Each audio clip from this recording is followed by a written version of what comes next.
Well, I am personally excited really to be here with all of you because my background and my very first job was answering Lorne Michaels' phone.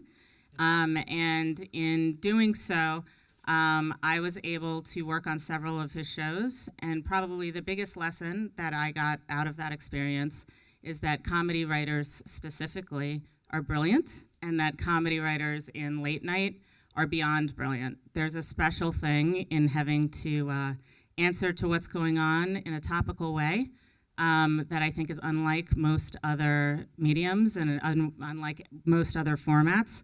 So I'm hopeful we can talk a bit about that and what that is for each one of you. One of the things I'd like to start with is truly how each of you got involved, whether or not this was a passion, were you watching Johnny Carson as a kid? Is this something you fell into? But how did this end up being a profession for you? Zhubin, maybe we can start with you. Yeah, let's start with me because it's the most boring answer. It was a very classic. I was like a short, ugly little kid in middle school and made jokes to fit in with everybody. And that's kind of how I started getting like a sense of humor. Whatever sense of humor I had was mostly just trying to like impress bullies enough not to beat me up. And I think I guess I always had that interest in the back of my mind, but I never grew up thinking that comedy was a profession that I could realistically pursue. I ended up being a lawyer for about 4 years. I went to law school and practiced law here in New York from 2006 to 2010. At the same time, I started doing improv comedy at the Upright Citizens Brigade Theater in Manhattan. And over time, as I performed there and sort of rose in the comedy scene, my friends started getting jobs in professional writing jobs in late night shows. And I began getting the feeling that that's something I could do too. And in 2010, I left my firm and made the jump to comedy writing full time. And then my first job in comedy writing was The Daily Show, which is outrageously fortunate, and I would not recommend as a realistic career path for anybody, but that's how I ended up getting my job. Nice, thanks. Franchesca. So I have a completely non-traditional career path, and I'm the baby on this panel. I've been at The Nightly Show for officially 3 months. Yeah. So take all my advice with a grain of salt. So I went to school for acting and then transferred and studied graphic design after I realized that I'd make a terrible waitress because I'm very clumsy. And my love of the internet really kind of got me interested in making content for YouTube. YouTube was launched my senior year of college. I had always been really active on the internet, and it was a really great place for me to showcase the things that I was interested in while also working a boring job as a graphic designer. And the most Cliff Notes version is I had been making videos for 4 years when I had a viral video in 2012, Shit White Girls Say to Black Girls. And I was able to make lots of white girls cry and quit my day job and then, make tons of videos, which was very exciting. And then I was a guest on Larry Wilmore's show. And after I was a guest, I had a meeting with them, and they were like, "Why don't you work here?" And I was like, "Why don't I work here?" And so now here I am, a fresh 3 months in, giving advice as if I know what I'm talking about. But it's been really exciting, and TV is something I've always wanted to do, and so I'm very fortunate that YouTube was able to open that door for me, because I started making videos because I didn't find a place for myself in mainstream media as a Black woman, and I wasn't seeing the types of stuff that I wanted to do, so I was able to make it, and then now I'm at a place where the things that I've made have opened a door for me to have a regular, really cool job. That's great. Go. I have another untraditional route story into comedy writing. I started writing in high school, and I was a really good student and did my physics and math and everything, but when it came time to keeping a journal, which was one of the assignments, I discovered that was what I really enjoyed doing. I looked forward to actually writing. So I took that to heart and got into Harvard and majored in engineering and applied physics. So the lesson there is just pay attention to what you really enjoy doing, even in high school or in college, because that could turn out to be something that you make your career at. So I studied engineering, but every day, at the end of the day after classes, I would drop by the Harvard Lampoon. I got on the Harvard Lampoon, and that was where I wound up spending most of my time, and where I really discovered that it's fun to make fun of people and write jokes. So I took that to heart and worked in marketing, went to business school. I still was resisting the idea that you could actually make a living writing comedy. Eventually, I had friends who left the Lampoon and were starting to get into television. A good friend of mine was one of the early writers on Saturday Night Live, and he turned out to be David Letterman's early head writer, one of his early head writers, in addition to Merrill Markoe. And at one point, he and a few other writers on Late Night with Dave Letterman were thinking of leaving, and Jim, my friend, didn't want to leave Dave without a writing staff, so he started asking his friends who he thought might be interested in writing comedy, would you like to write a submission packet and try to get a job on Late Night? And I said, yeah, that sounds great, because I thought that all my friends who were doing that were having a lot more fun than I was. So I wrote a submission packet, and that was, I got hired. I was lucky enough to get hired in the early days of Late Night with David Letterman, and it actually worked, and it stuck, and I discovered I could do it, and that turned out to be what I made my living doing. So now is a great time to be exploring comedy if you're thinking of that. Now you're in college, join a sketch group, write comedy, do YouTube videos, because that's where the seeds were planted for my career, and I didn't really pay attention to them. I'm glad I went to business school, because I learned to do things there that I still use today. I picked up some tools there, but you don't have to go to business school to make a career in television comedy. And then I know that you have a clip that you could show, Franchesca. Maybe that will give a bit of an idea of a certain kind of segment, and you could give us a little color going into it about what it is. Sure. So, it's really cool that the Nightly Show has given me an opportunity to merge my voice with the show. And, I am someone who lives, eats, sleeps, and breathes internet, for better or for worse. And so Larry posed the idea that I could create a segment that is about some trends that are happening on the internet. So I recently started a new segment called Hash It Out, which is all about who's mad at who on the internet this week. So I brought a little clip of one of my recent pieces. Welcome back. Now, the world of social media moves pretty fast these days. Hashtags rise and fall, Instagrams are deleted, and Snapchats disappear in an instant. So to help us keep up, we're starting a new segment called Hash It Out with Franchesca Ramsey. Franchesca?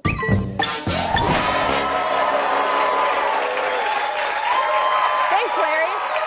Well, it's March, and you know what that means. It's Women's History Month. And this past Tuesday was also International Women's Day. Now, I know what you're thinking. Isn't that excessive? Do women really need an extra special day in their special Women's Month? Maybe you're right. But then again, women have periods, carry babies, and make significantly less money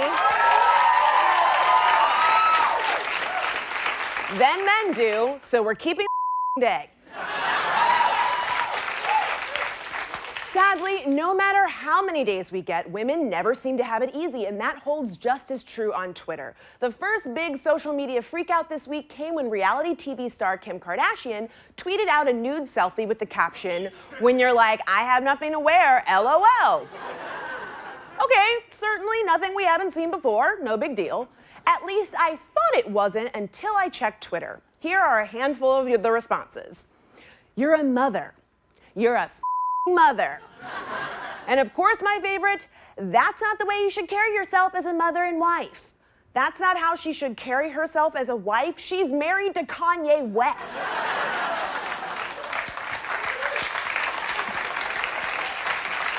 I mean, this is a dude who has lyrics about not wanting to get asshole bleach on his t-shirt. He's not exactly Reginald VelJohnson.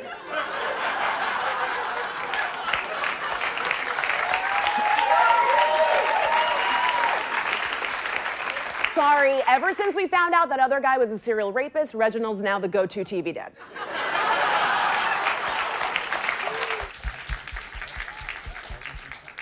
That was great. It lends itself to the question, I think, a little bit too, in terms of the content that you're creating. Some of it is evergreen. Some of it is touching on specific points in the way that one did, and some of it are truly topical to the day. Can you speak a little bit to your overall week? The makeup of that kind of content and what the makeup is and how you schedule it for yourself. So yeah, this is so cool for me because we have so many different levels of background in late night, and my perspective is very much like every day I'm like, holy shit. Every single day. Like, we start at 9 a.m. and we tape at 6:30, and the whole day you're just like, what, this happened now? Okay, great, now I'm changing this. Okay, like, I thought this was gonna, like, this thing happened last night, and then like, oh my God, I just saw this new development in a story, so now I have to kind of change this around. And it's very fast-paced, and not something that I don't think anyone can really prepare you for that. Like, you think you have an understanding of what the day is going to be like. But the thing that really helps me that I do in my personal life is it's very scheduled. So we know that there's a meeting at 9 a.m. and then your scripts are due at 10:30, and then like joke pick happens, and then we have our production meeting, and then we've got, you go into hair and makeup, and then we have rehearsal. So like, I know like what benchmarks happen throughout the day. So that's really helpful for me. Besides that, it is a topical show. So we are talking about things that happened that week or that day. But I do like to try and infuse themes that can live on, because I like for content to live on the internet. And I think that that's really important for that element to be there so that it can be evergreen if possible, or just one section that you can make into a GIF. Like, I like to think of jokes as things that you can stand alone and you don't have to see the whole segment, to hopefully draw people in so they'll want to watch the whole segment or they'll want to watch the whole show. So it's been really interesting trying to wrap my mind around thinking about writing jokes in both of those ways in one piece.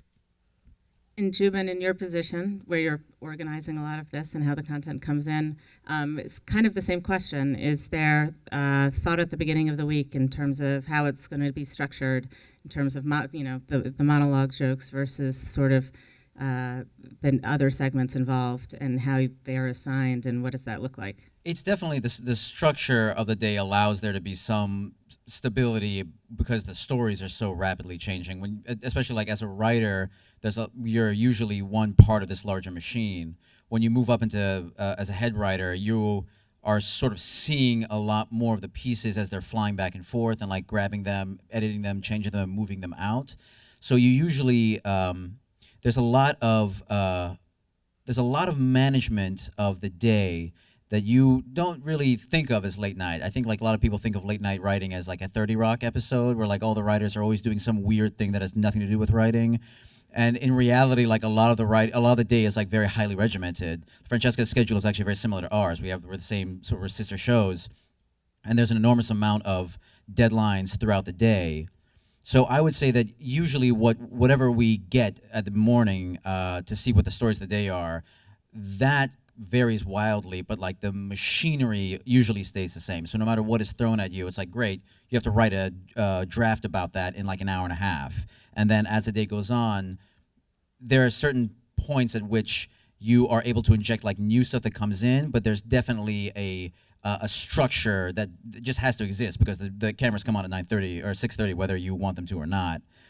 It's amazing how much of a late night show's life is trying to build a track as the train is barreling towards you, and how intensely creative you can be under deadlines that close and tight and oncoming. Lauren always says it goes on because it's 11:30, not because it's ready. Yeah, and I think there's probably a similar process through late night and what that looks like. We have more flexibility too, because we can always if we have to delay taping, right, 20 a bit of half an hour. But yeah, as Saturday Night Live is a live show, you guys don't have that luxury at all. Yep.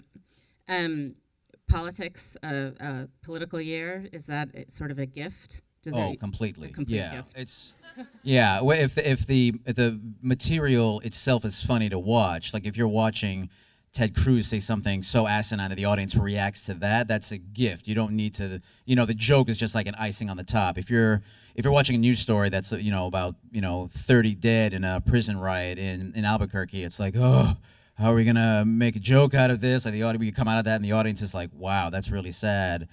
And so like election years usually have that kind of joy and chaos that usually, and also they're so prolific with what the stories. There's so much that happens every day that it's like always a wonderful year when it's an election year. And Joe, have you felt that you've been able to indirectly or directly influence politics through what's going on in the show? That's a really interesting question. I think working on a major network show, like a Late Show or a Tonight Show, I think the priorities are a little bit different from working on a cable show. Because you have to attract millions more people. To make a success of a late night show on NBC or CBS or ABC, you need 3 or 4 million viewers a night. And that means that if you're doing a joke that involves politics or what's happening in the presidential race, you have to be more careful about what your jokes are saying, because you can't afford to turn off half your audience. So that kind of relates to the question of, does telling a joke about politics actually change anybody's opinion? And I don't actually think it does. I don't think anybody who hears a joke about Donald Trump or Hillary Clinton, I don't think they're ever going to change their opinion of what Donald Trump or Hillary Clinton, their feelings about those people. I think one of the reasons that people laugh at a joke is because they kind of agree with what you're saying, which by definition means they're not going to change their mind based on your joke. So I think that it's really, I don't know. What do you guys think? Do you think people actually change their minds about issues or change their minds about the candidates when you do a comedy piece? Yeah, I absolutely think people's minds change by jokes because your inhibition is lowered and you're more receptive to information. I think jokes have the power to reinforce positive and negative ideas, especially when, one of the things that we do on our show that really drew me to it is we try to give a voice to the underdog. And a lot of times those are voices that have not had a place to tell their own stories. So when you look at traditional media and you see people telling the same old jokes that punch down on those people, it reinforces ideas about those people because they may have never heard jokes or heard the voices of those actual people. So I do think that, sometimes if people believe something, a joke is not going to change their mind, but I think a joke can open their eyes to a new perspective on something that they think that they already know or that they have not heard before, and it might make them think of something in a new way, or possibly influence them to think about something differently. I do agree with part of that. That I think that one thing that the Daily Show and Larry Wilmore or any show, one thing that those shows can do is just introduce people to the issues. You'll hear that a lot of young people are getting their news from the late night shows, and to that extent, I think it's great if a late night show can talk about an issue that somebody hasn't even heard of, and so that way they can form an opinion and maybe find out more information on their own. So I do think that does contribute to the political conversation, just dealing with the topic. People may not have heard of it before. And I do see the difference in an overall voice of a network, so to speak, and the way things have grown in terms of hosting and what that means, and speaking in the voice of the host, which is something that's very unique, I think, to late night also in the way that you write. A lot of it is directed about the relationship that you have with the host on that show. How do you feel about it in terms of the political nature? Do you feel that there is a pushing of an agenda in comedy? I wouldn't say purposefully, if that makes sense. I mean, do you feel that it's a product of comedy itself? I definitely think every joke has a direction to it, and that every joke has a target. And so making a joke is, in a way, a political statement. Whether I think that affects political sensibilities in the country, I don't really think so. At least not in such a pointed way that you can see it happen. And I don't necessarily know if that should be the point of a late night comedy show. I do think that our idea is like we are a comedy show that has a point of view. It is not a journalism show or a political show that uses comedy to make its points. And I think that's a very important difference. The joke is always our top priority. It's always what is the funniest angle on this? What's something that makes us all laugh?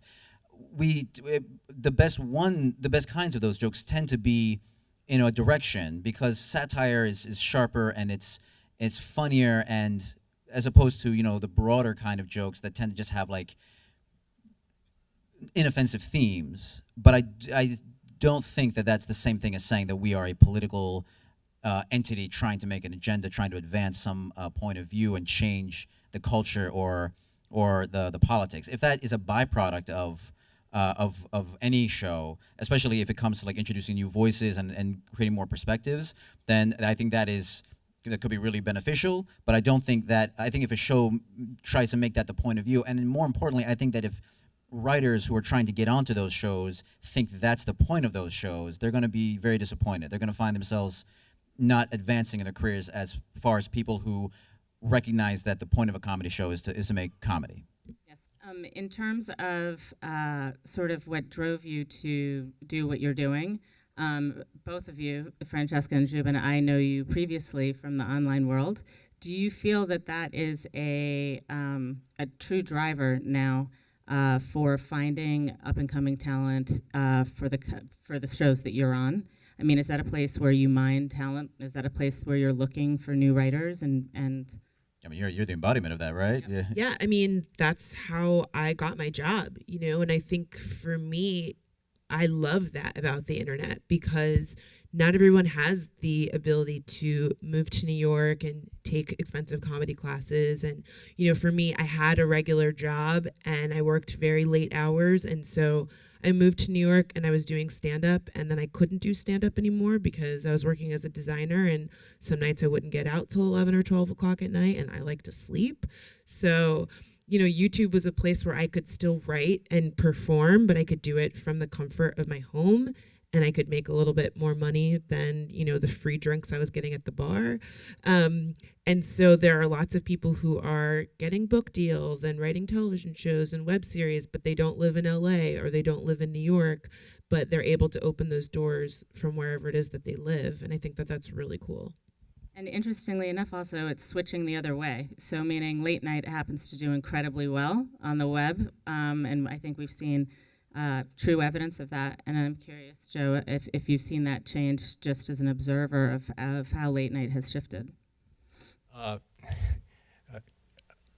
Many people probably won't agree with me, but I don't really think that the internet and videos going viral has really changed the nature of the content of late night. I think late night television has always been about coming up with a self-contained 3 or 4 minutes of comedy that you can fit between 2 commercial breaks. And if it's visual and involves celebrities, if it's fun and different, that's great for the show. The fact that you can now take that 3 or 4 minute piece and put it on YouTube and get 90 million views, I think is great. I think it's great for promoting the show, but I don't think it changes the kind of comedy that late night writers have always had to write for a show like that if they want to be successful and they want the show to do well.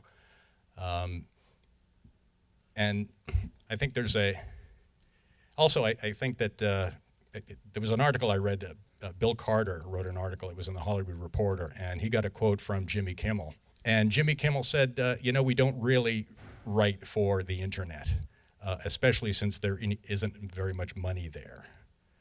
So I don't really think late night is all about videos going viral. I think it's about doing exciting, fun comedy that people want to watch, and it always has been.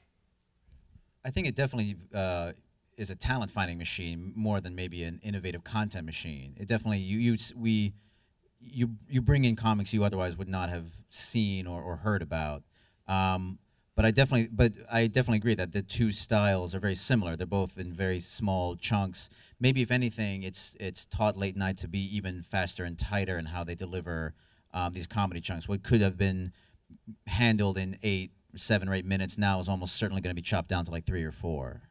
I think it's kind of raised the stakes in terms of making jokes because like Black Twitter makes jokes like instantly. You know what I mean? Like you'll sit down to write a joke about something and, you know, just a quick Google search. I'm like, damn it. Everybody has made the like, you know, making it rain Harriet Tubmans on strippers. Like everybody has made that joke like 8 million times on Twitter already. So like, what's the different, better angle? Because there's lots of people instantly coming up with memes and graphics. And, you know, we have an entire graphics department.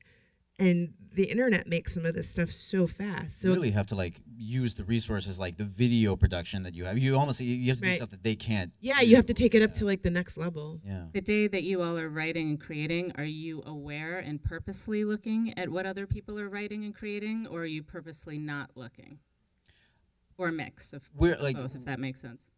We don't look directly. If a joke has been made on Twitter so much that by osmosis, one of us is like, I saw that on Twitter already, because we do have a bunch of people who just are on Twitter a lot, just because they're just young people who live in America, and that if that happens, then like we won't use that joke. But I don't think you can be.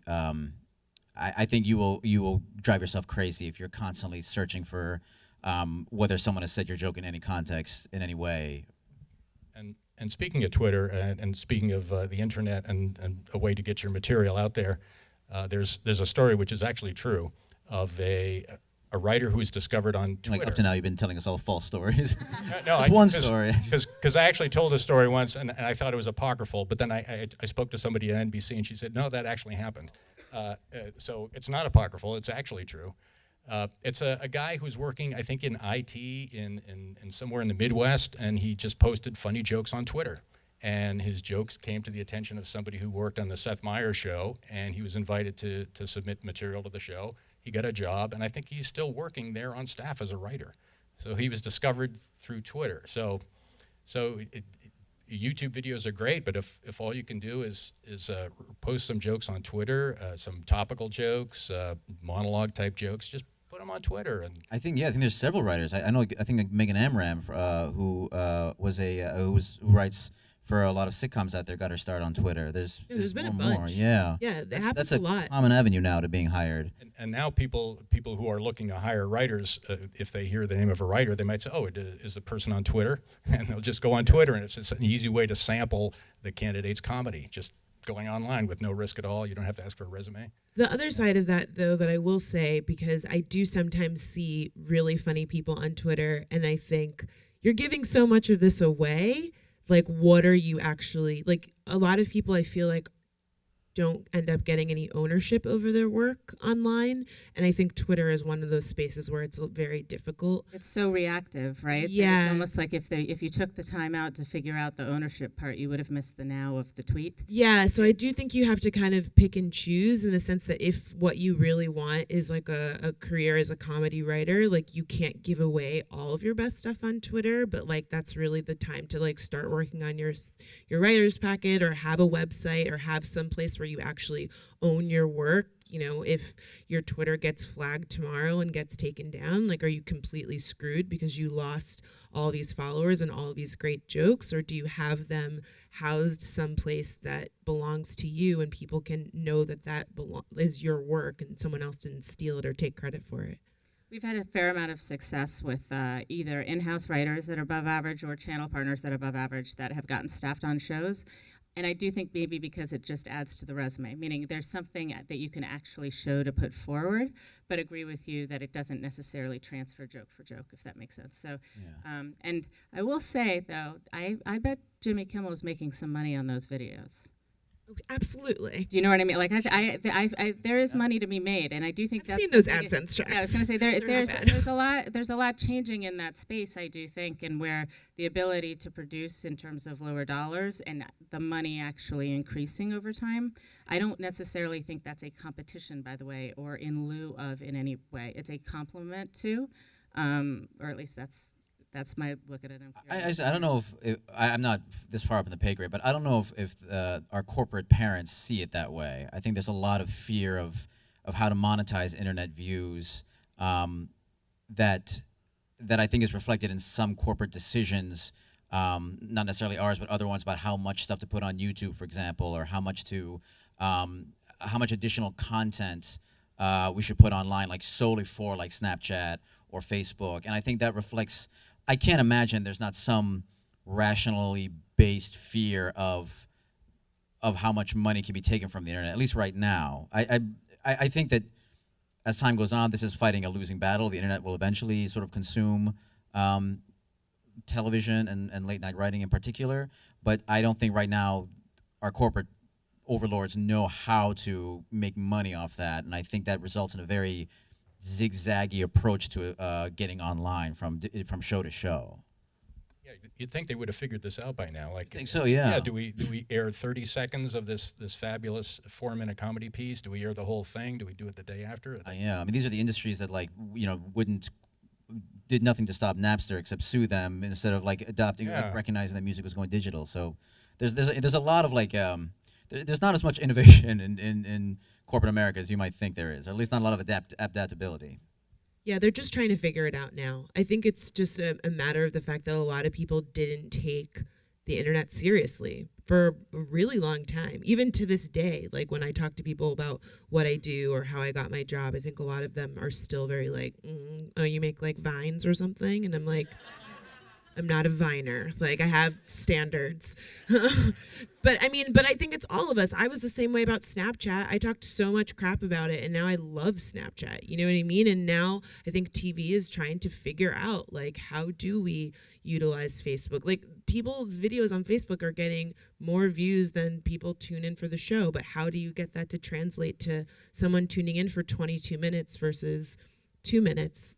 I don't know the answer, but I think that TV, like you said, has to figure it out, and they're desperately trying to. So I have one last final question, but then I think we're going to take some questions. But the question I have is truly an advice. If you were to tell somebody who was an up-and-coming writer and this was their aspiration, what to do, what to focus on, things you've learned, maybe things to avoid, I think that would be an interesting thing for this room to hear. And Joe, I'm actually going to start with you, in part because I have read the book that you've written, which I find absolutely... You mean comedy writing for late night TV? Is that the book you're talking about? Here. Is that on your lap? On my look, lap. you actually have it there. Just so you know. Wow. But it's fascinating, and it's quite methodical in the way you're thinking. You know what I mean? And there's a lot of truly taught things in there. And so I guess I'm just curious in terms of, if you're somebody who this is what you think you want to do, what would be what would be a step for you that you could take to move in that direction? Well, I know this is self-serving, but if you're at all interested in writing jokes, writing sketches, I think the book is a good investment because just honestly, I don't think there's another book out there like it that breaks down. That, I know it sounds self-serving, but breaks down comedy writing step by step. And for the cost of a book on Amazon, you will just learn so much from that. As an extension of that, that's the first thing you can do. The second thing is just involve yourself in the comedy community. If you think you might be interested in comedy, take a stand-up class, take a sketch class, do improv.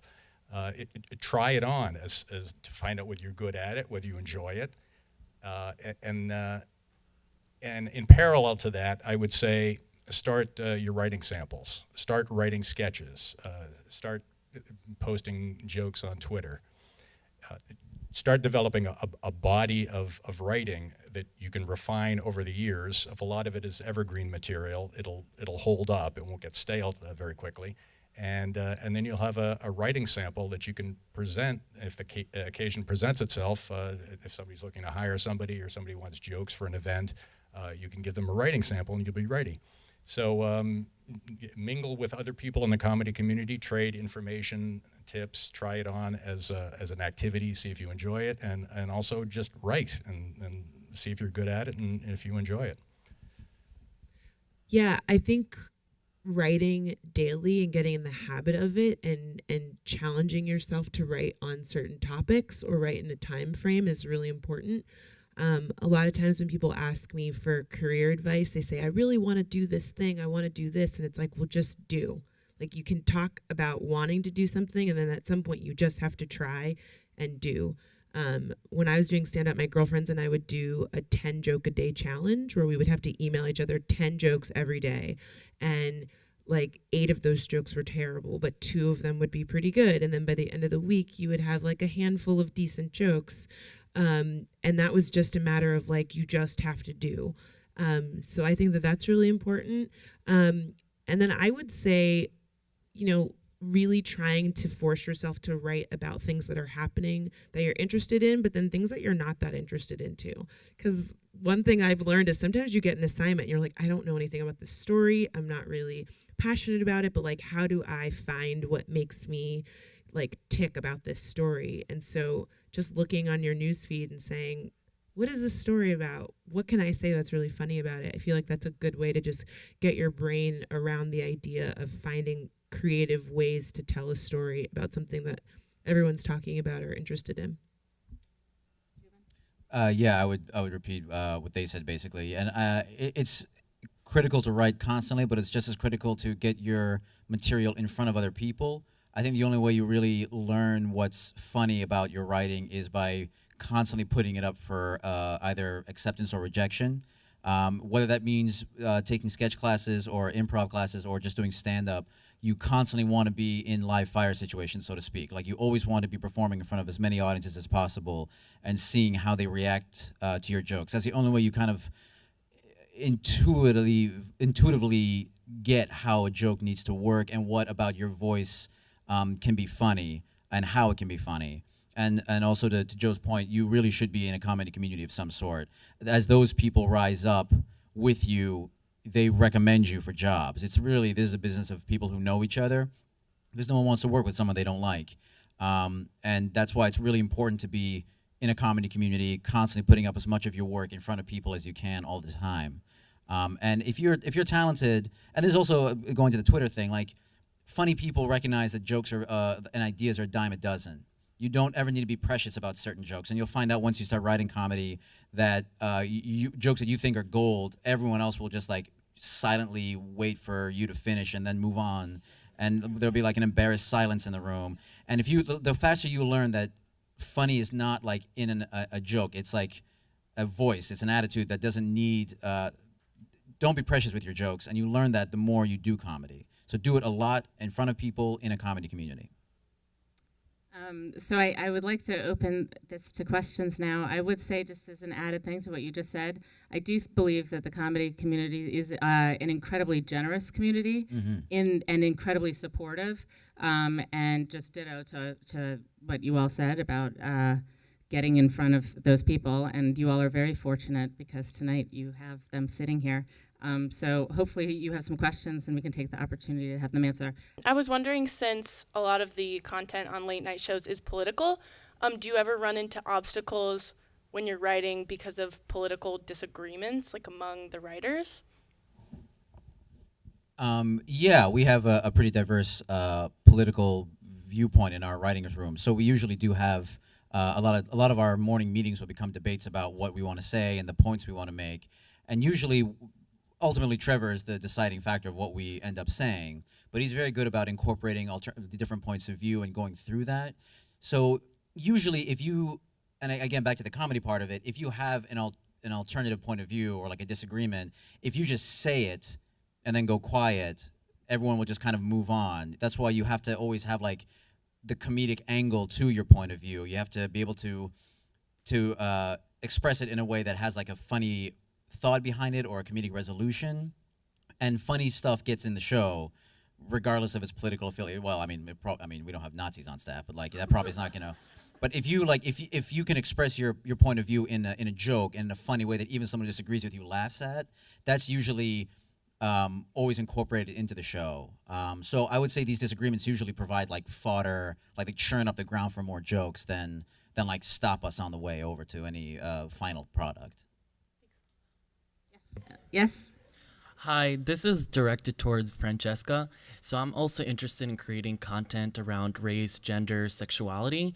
So something that I'm really interested in is kind of like making stuff of trying to reach a demographic that might not be aware about something? So like when you did like shit that white girls say to black girls, is there something you thought about that you're like, okay, how do I reach a closed-minded white girl about some subtle racism for them to laugh and wake up and like, oh yeah, we do say that.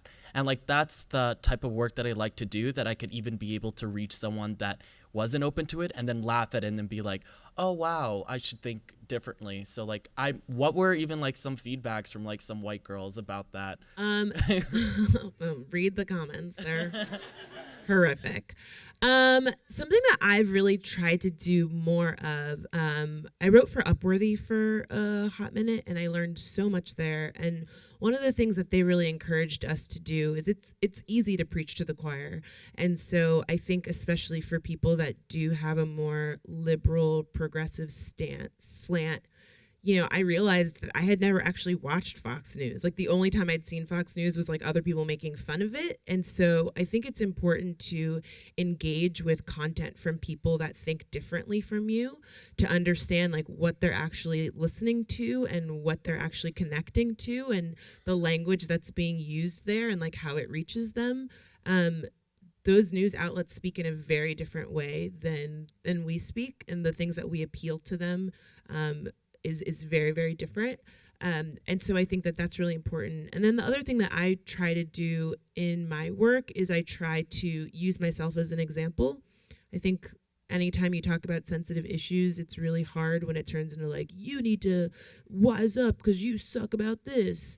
Like if you say like, I had to learn, I used to say transphobic things too, and like now I'm better. Then people are like, oh, we're doing this together. Like it's not all about like yelling at someone. So if you can make yourself part of your work, you know, make fun of yourself, I think that helps get people's guard down. It makes them more receptive to the joke or whatever it is, that message you're trying to impart on them. Thank you.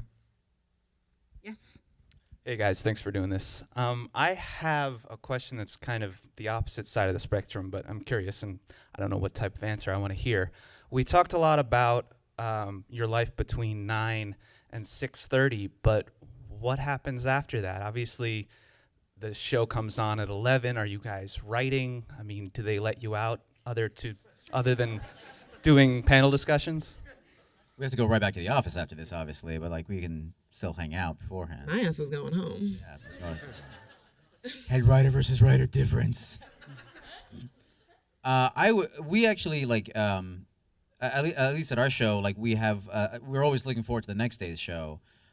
So you know, like tonight, for example, I'm going to go home and I'll be watching like the news networks for the primary results that happened tonight in preparation for tomorrow's show. So I think although it's great on a daily show that you can always like immediately like forget the day's show because it's over and done with and move on to the next day, there's always that kind of, you're always sort of thinking, even when you're not really at work, you're always kind of thinking about jokes, and every time you hear or see something, you're kind of like processing it through like what can I make a joke about this sort of angle.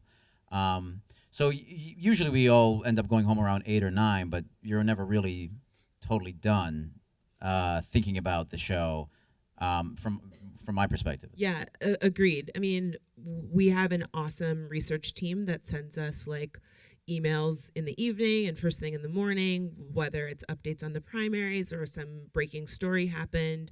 And I think I'm really fortunate in the sense that I've always been very plugged in. So even though I'm scrolling through my Twitter for personal reasons, I'm also still looking and seeing like, oh, that's a really interesting story, and emailing it to myself or emailing it to our research team and saying like, this would be something really good for tomorrow's show. So you kind of don't really stop working because the news cycle doesn't stop, it's always happening. So, when I go home, I do check my emails, and I have like the sites that I always go to, and I get emails from like New York Times, and I have like Google alerts set up for certain things that I'm interested in.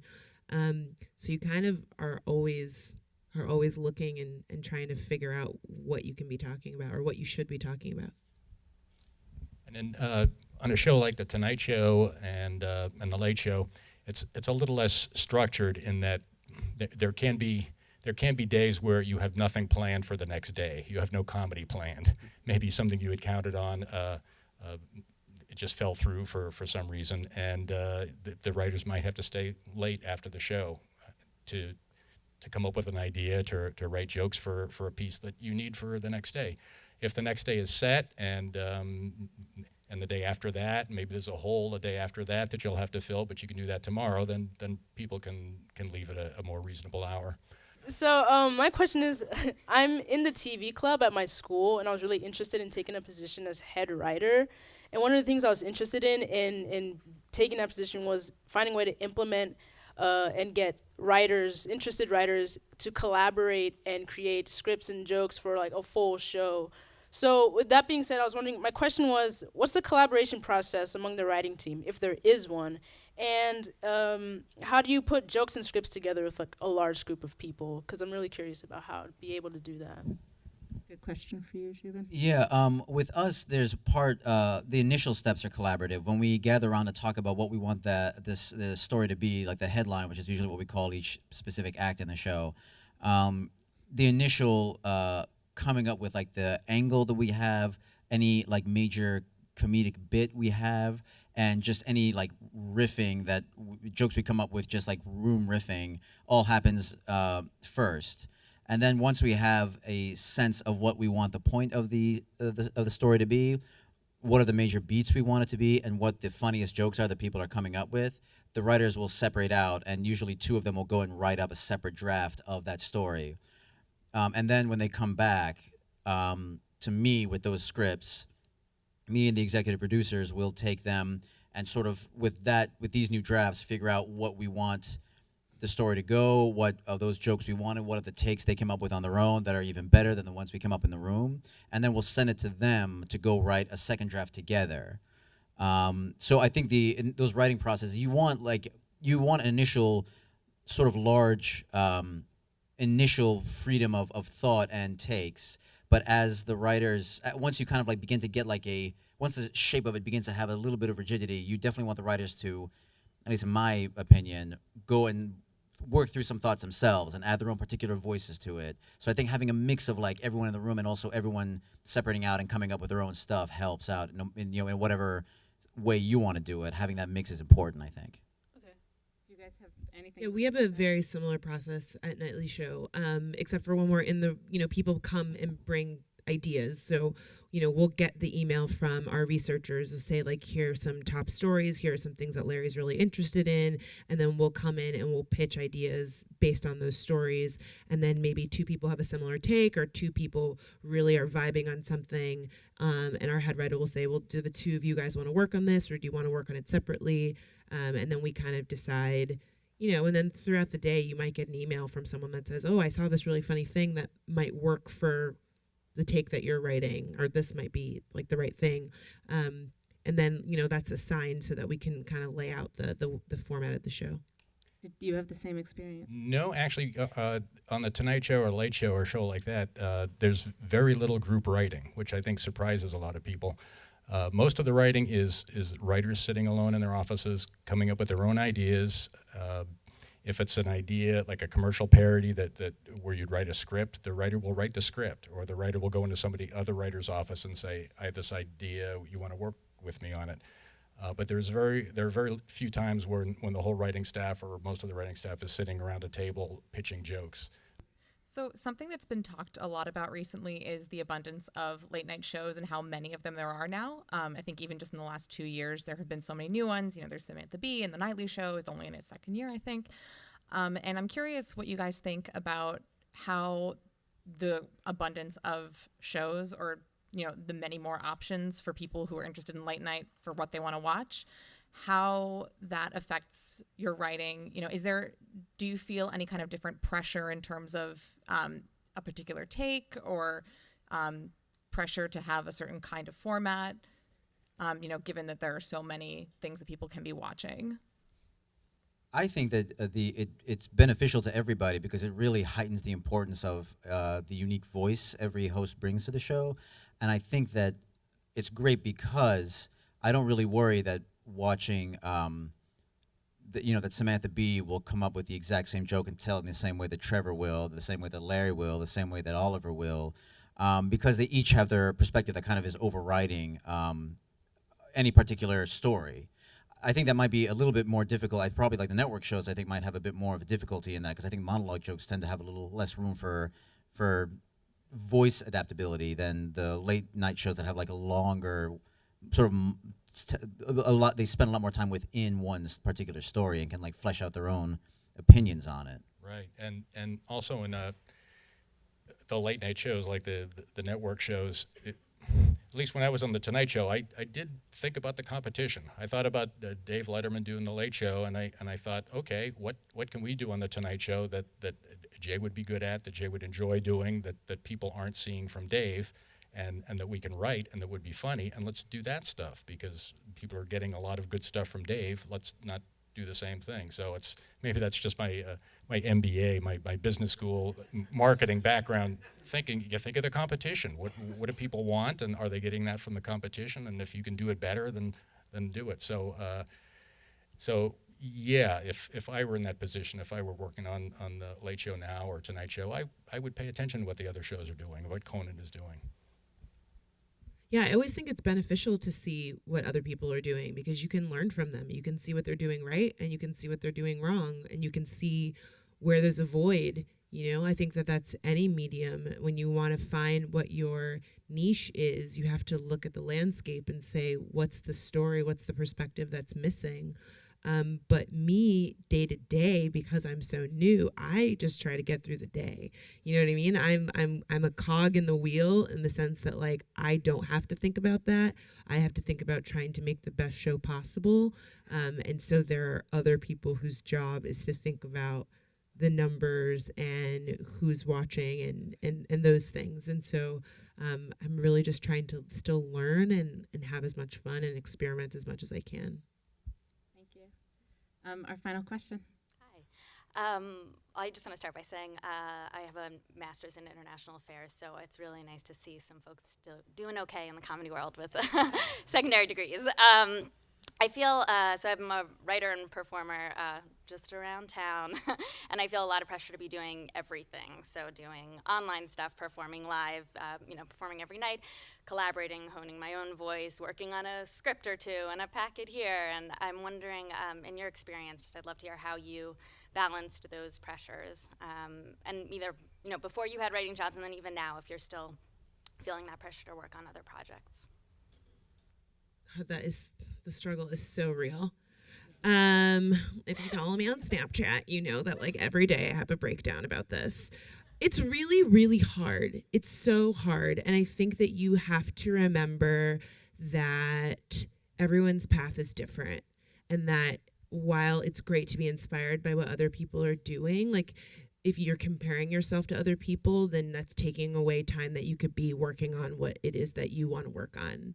And what I try to do is I try to set goals for myself for the month, for the year, for the week, for the day, and I just try to take it like one day at a time, And the thing is you can't be everywhere at once. I think the goal should be to be the best at the things that you're doing, and then when you're ready to move on to the next thing, pick up another thing. And there's no reason that if you're writing a script, it's great if you can write the script right now, but you can write the script next month. You can write the script. If you're doing something right now, you want to do it the best you can rather than spreading yourself too thin. That's what's worked for me. Yeah, definitely agree with that. It's exhausting and there's a lot of pressure that you feel all the time about what else I should be doing. But I do think one way to get around that is to follow the funniest ideas you have, however you want to express them, whether on a stand-up set or in a tweet or a spec script. Don't follow the format that you think you should be following and sit around thinking like, what kind of a tweet should I send out? What kind of a script should I write? If you have a funny idea, follow those and you'll end up having funny ideas in multiple formats more than like thinking how many formats you got to spread yourself around. But I agree, but that's a coping mechanism I use, and it's just as valid as any other coping mechanism. Joe? And if you're putting together a writing sample, just be aware that you can work on evergreen material. If it's even monologue jokes, you can write a joke an odd news topic where nobody will ever know a year from now whether that was a current joke that you wrote or because they didn't see the story originally. But it could be a joke about some obscure odd news thing. You can look up odd news and that can be in your packet a year later. And nobody would ever know that you've been slaving over the wording for 12 months to get that joke just perfect. A desk piece idea, a good desk piece idea will be solid gold next year as it is now. So certain material you'll have to refresh if it's topical, but a lot of it can be evergreen, and so you can be working on that all the time, and in a year or so have a great packet. Oh, I'll say one more thing. Sometimes you can take one idea and format it for different places. So like maybe you have a really great script idea, like that could become a really good web series, or there might be a really funny joke in there that's a really great tweet, or maybe there's one scene of that you can make a sizzle reel out of, or you know what I mean? Like you don't necessarily have to like reinvent the wheel for every different medium. You can just take or maybe there's one really good character that you can pull out and turn into an improv or a stand-up set or something like that. So with that, I want to thank our panel very much.